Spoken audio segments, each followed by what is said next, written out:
ఒకప్పుడు నలుగురు ఫ్రెండ్స్ ఉంటే ముగ్గురు ఉన్నారు. ముగ్గురు.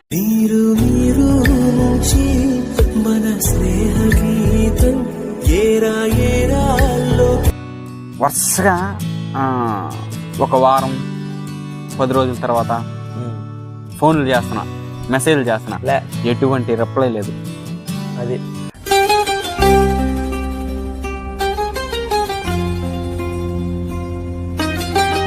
పేరుకి మాత్రమే.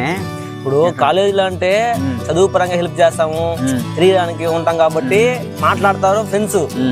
అది అయిపోయిన తర్వాత ఎవరి పాటు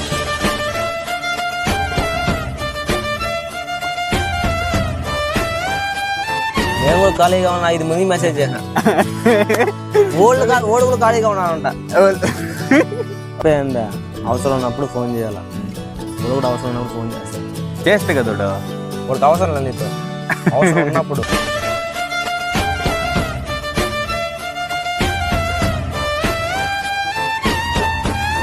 hello guys, welcome back to our channel. So నేను మీ ఫీస్ట్ ఫ్యాన్ ఆఫ్ బీచ్. ఒక మనిషి జీవితంలో ఎన్నో కష్టాలు, నష్టాలు, సుఖాలు, లాభాలు ఖచ్చితంగా ఉంటాయి. వాటన్నిటిని అందరితో పంచుకోలేరు, ఒక ఫ్రెండ్తో తప్ప. ఒక మనిషి చెడిపోవడానికైనా, అట్ ద సేమ్ టైం బాగుపడడానికైనా ఒక ఫీమేల్ పర్సన్ ఎంత కృషి చేస్తుందో, అదేవిధంగా ఒక మేల్ పర్సన్ కూడా అంతే కృషి చేస్తాడు. అదే ఫ్రెండ్. మా జీవితాల్లో జరిగిన కొన్ని సంఘటనలను మీరు ఈ వీడియోలో చూడబోతున్నారు. సో ఈ వీడియోలో మీరు చూడబోతున్నారు ఫస్ట్ నన్ను, అండ్ ఇంకొకటి నా సోదరుడు, నా స్నేహితుడు, చేయడానికి ఏ పని లేక ఖాళీగా ఉన్న కాటమరాయుడు వంశీకుమార్. వాట్ ఒకప్పుడు నలుగురు ఫ్రెండ్స్ ఉంటే ముగ్గురు ఉన్నారు. ముగ్గురు ఉన్నాం. రాబోయే కాలంలో ఇంకిద్దరు. ఎవరి పాటికి వాళ్ళు పోతా ఉన్నారు. కాలేజీలో ఉండేటప్పుడు నేను ఇప్పుడా నువ్వు ఒకడే. నా కొడుకు ఫోన్ చేస్తే మొన్న, మామ ఏమన్నాయినా అన్న సింపుల్ గా, ముందు మ్యాటర్ చెప్పు అంటున్నాడు. ఏం లేదురా, ఊరికి నేను ఫోన్ చేద్దాం. నా కొడుకులరా అనుకున్నా. ఊరికి నేను ఫోన్ చేయకూడదుడికి, ఏదైనా విషయం ఉంటేనే చేయాలా. ఏం మరీ అంత చెప్పేందా, అవసరం ఉన్నప్పుడు ఫోన్ చేయాలా. వాడు కూడా అవసరం ఉన్నప్పుడు ఫోన్ చేస్తారు. చేస్తే కదా వాడికి అవసరం లేదు, నీతో అవసరం ఉన్నప్పుడు. నిజమే. ఒరే వాడు అదిరా, ఒరే ఫోన్ చేసి సరే చెప్పాను రా, నేను చెప్తే ఏమైందంట. ఫస్ట్ చెప్పాను నేనా, సరేరా ఇదిరా ప్రాబ్లము, ఇది అయిపోయింది పరిస్థితి, అయిపోయిన తర్వాత ఇంకా వద్దాం అనుకుంటున్నాను, నేను కూడా వద్దాం అనుకుంటున్నాను అని చెప్పిన. చూడు ఏదైనా సెట్ చేస్తే అని చెప్పిన. సరేలే నేను సరే మాట్లాడి చెప్తాను అన్నాడు. ఈరోజు చెప్పినాను రా, ఈరోజు చెప్పినాను. రేపు ఈవినింగ్ ఫోన్ చేసి మా నేను చెప్పినాను రా, ఆయన మేనేజర్కి చెప్పి చెప్తా అన్నాడు.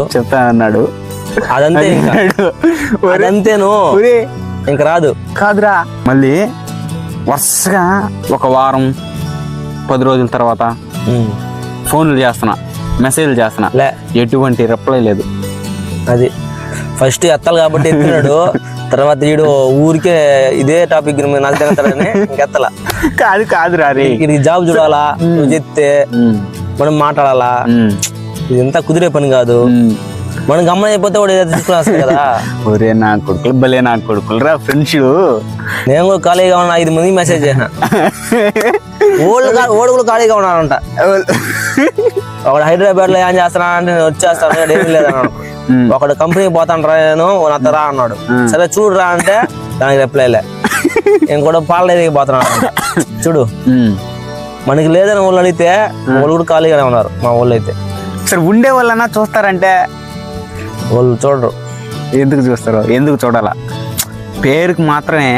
ఇప్పుడు కాలేజీలో అంటే చదువు పరంగా హెల్ప్ చేస్తాము, తిరగడానికి ఉంటాం కాబట్టి మాట్లాడతారు ఫ్రెండ్స్. అది అయిపోయిన తర్వాత ఎవరి పాటుకోళ్ళు ఉంటాం కాబట్టి వెళ్ళి చెప్పి అవసరం లే. అది మాత్రం నిజమే, 100%. కాలేజీలో ఉండేటప్పుడు వేర్లే, అది మాత్రం ఒక కాలేజు స్టైలు. కాలేజీలో ఉండేటప్పుడు నూరు నుంచి పోయింది ఎంతమంది? నువ్వు నేను గర్ల్స్ లో అమ్మాయిలు వద్దులే, మంది చెప్పు, మీరిద్దరు కాలేజ్ మేమిద్దరు కాలేజ్ నంద స్కూల్ ఒకటే కదా, ఫ్రెండ్షిప్. మన ఊర్లోనే 3 కాలేజీలు ఉన్నాయి. మన ఊర్లో కదా చెప్పేది 3 కాలేజ్. నువ్వు కాలేజు ఆడా డిగ్రీలో అది ఇంటర్మీడియట్ లో వేరే కదా. ఇంటర్మీడియట్ లో వేరే కాలేజ్, డిగ్రీలో వేరే కాలేజ్. చూడు మీరిద్దరు ఒక కాలేజు, నేను కాలేజు, కాలేజ్, 3 కాలేజ్. మనమే మొత్తం ఉన్న కాలేజీలు అన్ని జాయిన్ అయ్యాను. నిజంగా చెప్తున్నాను, గవర్నమెంట్ కాలేజీలో చదివిన వాళ్ళు బాగుపడుతున్నారు. ఎందుకంటే ఫ్రీగా చదివినారు. కొద్దిగా మనం డబ్బులు ఇచ్చి మంచి మార్కులు తెచ్చుకొని, కొంతమంది తెలివిగా డిగ్రీ అయిపోయిన తర్వాతనో లేకపోతే డిగ్రీలోనో ఏదో ఒకటి ఎత్తుకున్నారు. నిజం, వాళ్ళు గ్రేట్. జాబులు రావురా మనకు, ఎందుకు చదవడం ఇంత టైం వేస్ట్ అని ముందు ఎత్తుకున్నారు. కొంతమంది మనం జాబ్ చెయ్యాలా ఖచ్చితంగా అనుకోవాలో చదువుతున్నారు, కోచింగ్ చేస్తున్నారు, కొంతమంది జాబ్ చేస్తున్నారు. మధ్యలో ఉన్న వాళ్ళే అటు జాబ్ చేసి ఇట కంపెనీకి పోయి మధ్యలో ఆపేసి అలాగే మాట్లాడుతున్నాడు. అది మొన్న వెంకటగిరి పోయినప్పుడు మన లైఫ్ అంటే లైఫ్ అంటే వాడికి శాలరీ 25,000 అట్లా వస్తుందంట. మళ్ళీ ఎక్స్ట్రా ఇన్కమ్, మళ్ళీ బైక్, వాడికి వాచ్, ఫోను. చూడు అడిగినా నేను, ఏంద్రా మ్యాటర్, ఎక్కడ వర్క్ చేస్తున్నావు అంటే ఇట్లే బజాజ్లో పనిచేస్తున్నాను, ఎగ్జిక్యూటివ్గా పనిచేస్తున్నాను అన్నాడు. సరేరా, సరే ఏదైనా ఉంటే చెప్పు, మాకు కూడా ఫార్వర్డ్ చేయరా, ఏమన్నా ఓపెనింగ్స్ అంటే చెప్పాను.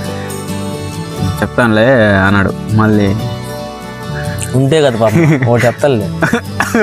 మెసేజ్ చెప్పాలి అంటే నీకు ఫోన్ చేయాలా, నీతో మాట్లాడాలా. వాడికి ఇష్టంలే. ఇప్పుడు స్కూల్ నుంచి అన్నా కాలేజ్ నుంచి అన్నా అప్పుడప్పుడు అన్నా కాల్ చేసుకున్నా మాట్లాడుకుంటా ఉంటే సరే, వాడికి సెటిల్ అయినాడు, వాడు తిరిగి మనకి చేసి మనం జాయిన్ చేసుకుంటాడు. వాడు ఎప్పుడు నీతో మాట్లాడడమే 2-3 సంవత్సరాలు ఆపేసాడు. ఆపేసిన తర్వాత నువ్వు కనబడి నాకు కాల్ చేయరా అంటే 10th క్లాస్ వరకు ఉన్నాము. సరే 10th క్లాస్ అంటే హాస్టల్లో ఉన్నాము, ఫ్రెండ్స్ అది ఇది సరే జరిగింది. 10th క్లాస్ తర్వాత ఎవరు ఎట్టపోయినాడో ఎవరికి తెలీదు. డిగ్రీలో మా కాలేజే. వాడు కాలేజీకి పోడు, క్రికెట్ ఆడతాడు, వాడు చేసుకుంటున్నాడు పని. ఇప్పుడు డైలీ కాలేజీకి పోతా, రూమ్ లో ఉంటా, నేను ఖాళీగా ఉంటా, వీడియోలు తీసుకుంటా. మనకు 10th క్లాస్ గ్రూప్ ఉన్నది. దాంట్లో ఎంతమంది ఉంటారు మాక్సిమం? దాంట్లో ఉన్న వాళ్ళు నేను పలానా పని చేస్తున్నాను అని పెడితే వాళ్ళు మెసేజ్ చేసి ఎవరు వేకెన్సీ ఉంటే మాకు చూడండి రా. మొన్న ఒకటి పెట్టినాడు, ఏం చేస్తాను అని. అప్పుడు సెక్షనల్ వైజ్ కదా, అప్పుడు మనకు స్కూల్లో సెక్షనల్ వైజ్ అంటే వాడు మనకి పెద్దగా పరిచయం సెక్షన్ వాడు. ఇప్పుడు మొన్న పెట్టినాడు, ఏంది అది, ఇదే ఈ లోన్లు ఇస్తారు చూడరా, అది మ్యాటర్. మొత్తానికి అయితే అది చేస్తున్నాడు యాక్చువల్ గా. అది టాటా కన్సల్టెన్సీ ఏదో సంథింగ్ పేరు, అది టాటా దాంట్లోనే వస్తుంది. దాంట్లో ఓపెనింగ్స్ అయితే ఉన్నాయి. కాళాసర్లో ఇంకొకటి ఎక్కడో చెప్పినాడు, నెల్లూరులోను గూడూరులోను ఉన్నాయి ఓపెనింగ్స్, ఎవరైనా చేరతారా, నేనైతే ప్రస్తుతానికి దాంట్లోనే వర్క్ చేస్తున్నాను అని చెప్పినాడు. సరే, నేను అది ఏమనుకున్నాను, అది 10th క్లాస్ గ్రూప్ లో వచ్చింది, అది మెసేజ్ ఓడి పెట్టింది 10th క్లాస్ గ్రూప్ లో. నేను అనుకున్నాను కదా, ఒకటి ఆఫీస్ ఎవడాలదే, ఆఫీస్ లో ఏమో పెట్టినారేమో అని అనుకొని భలే ఆనందపడిపోయినా. అంటే ఎవరో ఒకడు ఏదో ఒకటి పెడుతుంటాడు కదా, సరే ఆఫీస్ గ్రూప్ లో పెట్టినారు, వీళ్ళెవడో కనుక్కుందాం అని తీరా చూస్తే వాట్సాప్ లో పోయినా చూస్తే 10th క్లాస్ గ్రూప్ లో వచ్చినది. 10th క్లాస్ గ్రూప్ లో వచ్చినది. సరే చూస్తే వాడు చెప్పినాడు పర్టికులర్, నేను కూడా ఇక్కడే వర్క్ చేస్తున్నాను, ఇది మ్యాటరు ఏంది అంటే లోన్లు ఇప్పియాలి. అది ఇంకా టార్గెట్ ఉంటది, ఖచ్చితంగా ఉంటది. అర్థం కదా, టార్గెట్ బేస్లు చాలా కష్టం లేరా, అవి మన వల్ల పనులు కాదు. అది ఫిక్స్డ్ శాలరీ ఉండాలా, ఫిక్స్డ్ శాలరీ ఉండాలా, ఇన్కమ్ పెరుగుతా ఉండాలా. ఒక ఇయర్ కన్నా ఎప్పుడు పెరుగుతా ఉంటే దాంట్లో పోతే కొద్దిగా ఫ్యూచర్ ఉంటది ఖచ్చితంగా. టార్గెట్ బేస్ మీద వేస్ట్ చేస్తున్నాడు. 1 year చేసిన తర్వాత వాడిని కంపెనీ తరఫున తీసుకుంటాడంట, మంచిదే. 1 year పోతే పోయింది, తర్వాత కంపెనీ ఎంప్లాయీ తీసుకుంటే వాడికంటూ శాలరీ వస్తుంది, మంత్లీ డబ్బులు వస్తుంది, పెట్రోల్కి, ఐడెంటిటీ కార్డు, అఫీషియల్ గా బాగా పోతాడు. కానీ 1 year కష్టపడాలా. అదంతా ఎందుకురా ఫ్రెండ్షిప్ అంటామమ్మా. ఇప్పుడు మంది తిరుగుతున్నారు వాళ్ళు, రే మేము ఖాళీగా అడగ మింగుతున్నావురా చూడరా అంటే ఎట్ట చూస్తున్నారా, మళ్ళీ పేరుకి ఫ్రెండ్షిప్ చూడరు. ఒకడు బెంగళూరులో ఉన్నాడు ఒరే నాయనా. చేసుకుంటున్నాడు. సర్లే ఒకటి చేసుకున్నాడు. మన ఊళ్ళో ఉన్నారు, ఇది ఖాళీగా ఉన్నాను, చిన్నప్పటి నుంచి ఫ్రెండ్స్, ఏదో ఒకటి చూద్దాంలే, తీసుకుందాంలే అని ఉండాలి కదా వాడికి. నిజమే, అది ఉండాలి కదా.